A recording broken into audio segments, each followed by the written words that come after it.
Assalamualaikum warahmatullahi wabarakatuh. Bagaimana kabarnya Soli dan Soliha? Sudah siap untuk belajar? Hari ini bersama lagi dengan Ibu Guru, kita belajar tematik tema 2B, subtema 4, pembelajaran 2 dan 6. Oke, Soli dan Soliha, sebelum belajar seperti biasa, kita berdoa terlebih dahulu. Sikap berdoa, tangan diangkat, kepala ditundukkan, berdoa dengan khusyuk. A'udzu billahi minasyaitonir rajim. Bismillahirrahmanirrahim. Raditu billahi rabba wa bil islami dina wa bi Muhammadin nabiyya wa rasula. Rabbi zidni ilman warzuqni fahman. Amin ya rabbal alamin. Mudah-mudahan dengan kita berdoa, insya Allah hari ini kita siap belajar dan ilmu yang kita dapatkan hari ini mudah dipahami dan insya Allah mendapatkan berkah dari Allah Subhanahu wa Ta'ala. Oke, sebelum masuk ke materi, ada tujuan pembelajaran kita. Yang pertama yaitu untuk bahasa Indonesia, siswa mampu mengelompokkan benda-benda berdasarkan cerita yang dibaca. Yang kedua yaitu untuk mata pelajaran PPKN, siswa mampu menceritakan aturan di tempat wisata dan aturan di tempat wisata yang sama dengan aturan di rumah, serta akibat jika tidak menaati aturan. Oke, kita langsung masuk ke materi ya. Bacalah cerita Nina berikut ini. Oke, silakan dibaca di bukunya juga ada ya, Soli dan Soliha. Judulnya Agrowisata. Nah, di sini Nina dan teman-temannya itu pergi berwisata. Mereka akan pergi ke agrowisata. Nina dan teman-teman berkumpul di sekolah. Mereka akan berangkat menggunakan bus. Sebelum berangkat sekolah, ibu guru memimpin doa. Di agrowisata, mereka belajar banyak hal. Nina dan teman-teman memetik buah-buahan. Mereka juga boleh makan buah yang telah dipetik. Bu guru berpesan agar siswa menjaga kebersihan. Kulit buah dikumpulkan. Ternyata kulit buah dapat dimanfaatkan. Kulit buah manggis dapat dibuat jus. Kulit rambutan dapat dikeringkan dan diseduh seperti teh. Ada juga yang dibuat kerajinan, misalkan kulit salak. Nah, Soli dan Soliha, setelah membaca cerita tersebut, ayo tuliskan benda-benda yang ada di dalam cerita tersebut. Ada benda apa saja ya dalam cerita tersebut? Ada bus, buah-buahan, kulit buah, kulit buah di situ ya nak ya. Dan yang terakhir adalah jus. Oke, setelah kalian menulis nama-nama benda tersebut, nah kelompokkan dalam tabel seperti berikut ini.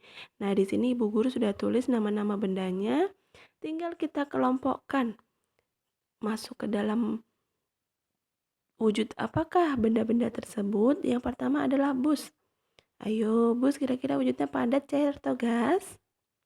Iya, padat ya. Buah-buahan, padat, cair, atau gas? Padat juga ya. Kulit buah, padat? Iya, padat ya. Dan yang terakhir jus.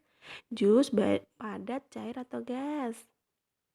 Ya, yang jelas cair ya, karena jus itu bentuknya air ya nak ya, jadi dia wujudnya cair.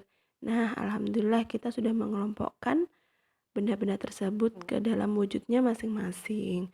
Mudah bukan? Nah, selanjutnya kita beralih ke PPKN. Nina dan teman-teman tampak senang mereka bisa berkunjung ke agrowisata. Sebelum berangkat menuju agrowisata, ibu guru membacakan peraturan. Peraturan itu harus dipatuhi oleh seluruh siswa. Seluruh siswa mendengarkan dengan baik. Nah, ini tadi adalah peraturan yang dibacakan oleh ibu guru. Ada 5 aturan yang harus ditaati dan dipatuhi oleh seluruh siswa. Nah, coba perhatikan gambar berikut ini. Ada dua gambar Nina dan teman-temannya ketika di agrowisata. Aturan apa yang sesuai dengan gambar? Apakah aturan tersebut juga ada di rumahmu? Coba kita perhatikan gambar yang bagian A. Di situ siswa mengantri sebelum masuk bus atau masuk bus dengan tertib. Nah, ketika di rumah kira-kira kalian seperti itu juga tidak ya? Kadang juga seperti itu ya. Misalkan kalian mau masuk kamar mandi nih, tapi ternyata ada ibu atau ayah yang lebih dulu ingin masuk. Jadi kita harus menunggu gantian ya di situ. Ya, sama dengan yang Nina dan teman-teman lakukan, yaitu mengantri masuk bis. Dan gambar yang kedua, yaitu menjaga kebersihan dengan memungut sampah yang berserakan. Nah, kita juga di rumah pasti aturannya seperti itu ya. Kalau di rumah tidak boleh buang sampah sembarangan. Kita harus menjaga kebersihan dengan membuang sampah pada tempatnya. Nah, ini tadi ya, cocok ya. Oke. Nah, kira-kira akibat apa ya yang kita dapatkan ketika tidak menaati aturan? Coba misalkan siswa masuk bus dengan tertib. Nah, ketika siswa tidak masuk bus tidak dengan tertib, maka di pintu bus anak-anak akan berdesak-desakan. Bisa jadi nanti ada salah satu siswa yang terjatuh karena berdesakan. Nah, itu akibat jika tidak menaati aturan. Nah, yang bagian B, jika kita tidak menaati aturan tersebut, maka agrowisata tersebut akan menjadi kotor karena banyak siswa yang membuang sampah sembarangan. Nah, itu adalah beberapa contoh akibat tidak menaati aturan. Nah, contoh lainnya selain yang di agrowisata tadi ada di dalam teks ini.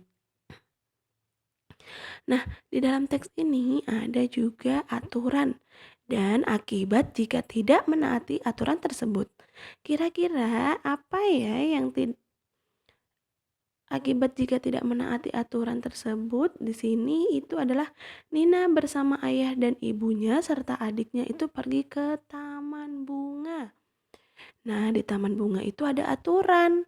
Nah, aturannya adalah kita harus menjaga bunga-bunga tersebut tetap menjadi indah dengan cara tidak memetik bunga tersebut atau merusaknya. Dan yang jelas tidak boleh membuang sampah sembarangan ya.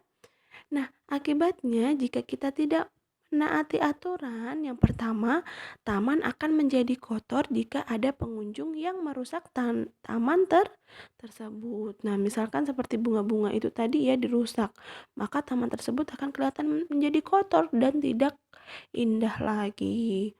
Nah, contoh lainnya adalah tidak dapat menikmati keindahan bunga-bunga. Iya, ketika kita merusak bunga-bunga tersebut, maka bunga itu akan berubah menjadi tidak bagus lagi ya dan tidak indah lagi dipandang oleh mata. Nah, itu tadi beberapa contoh aturan atau tata tertib yang harus kita patuhi dan akibatnya jika tidak melaksanakannya.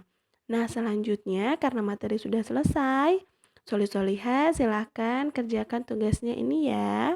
Latihan di rumah bersama ayah bunda.